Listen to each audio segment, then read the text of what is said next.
राजधानी दिल्ली अब सिर्फ सियासत का केंद्र नहीं, जी हाँ, बल्कि रोशनी, रंग और रचनात्मक का नया मंच बनने जा रही है।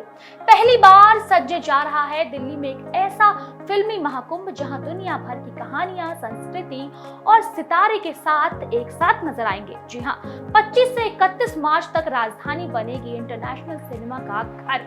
और ये सिर्फ एक फेस्टिवल नहीं, बल्कि दिल्ली की नई पहचान की एक नई शुरुआत है। भारत मंडपम में आयोजित होने जा रहा है यह पहला इंटरनेशनल फिल्म फेस्टिवल। बता दें कि दिल्ली सरकार एक बड़ी सांस्कृतिक पहल है। पर्यटन मंत्री कपिल मिश्रा के मुताबिक यह आयोजन सिर्फ फिल्मों तक ही सीमित नहीं रहने वाली, बल्कि यह दिल्ली को ग्लोबल कल्चर मैप पर भी मजबूती पहचान दिलाने में एक कड़ी कदम साबित हो सकती है। बता दें कि ये कार्यक्रम दिल्ली के मुख्यमंत्री रेखा गुप्ता के नेतृत्व में सरकार करवा रही है। इस इवेंट को इंटरनेशनल स्तर का बनाने में जुटा है। इस फेस्टिवल के लिए दुनिया भर से 2000 से ज्यादा एंट्री आई, जिनमें से करीब 140 फिल्मों का चयन किया गया। यानी एक ही मंच पर मिलेगा दुनिया की विविध कहानी का संगम। संस्कृति का मेल होगा, सिनेमा में नए पुराने रंगों का शानदार अनुभव भी देखने को मिलेगा। यह फेस्टिवल सिनेमा प्रेमियों के लिए किसी खजाने से कम नहीं होगा। खास बात यह है कि यहाँ सिर्फ इंटरनेशनल सिनेमा नहीं, बल्कि भारत की विविधता भी पूरी तरीके से शिद्दत के साथ नजर आएगी।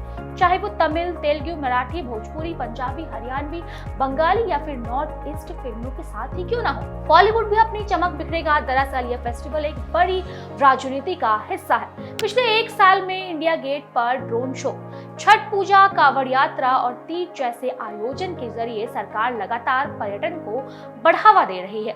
उद्देश्य साफ है, दिल्ली को सिर्फ राजधानी नहीं, बल्कि संस्कृति राजधानी और बनाने की तैयारी है। युवाओं को संस्कृति के साथ जोड़ने के लिए भी खास पहल की जा रही है। बता दें कि दिल्ली विश्वविद्यालय में भजन क्लबिंग जैसे कार्यक्रम और जल्द ही जवाहर नेहरू विश्वविद्यालय में भी ऐसे ही आयोजन। ये दिखाता है कि सरकार नई पीढ़ी को परंपरा और आधुनिकता के बीच एक नया संतुलन देना चाहती है। इस फेस्टिवल के पीछे 3 बड़े लक्ष्य हैं। पहला है कि क्रिएटर्स और ऑरेंज इकोनॉमी को बढ़ावा देना। दूसरा है यशोभूमि और कर्तव्य पथ जैसे वर्ल्ड क्लास इंफ्रास्ट्रक्चर को दुनिया के सामने लाना। और तीसरा है दिल्ली को फिल्म शूटिंग के लिए एक पसंदीदा डेस्टिनेशन बनाना।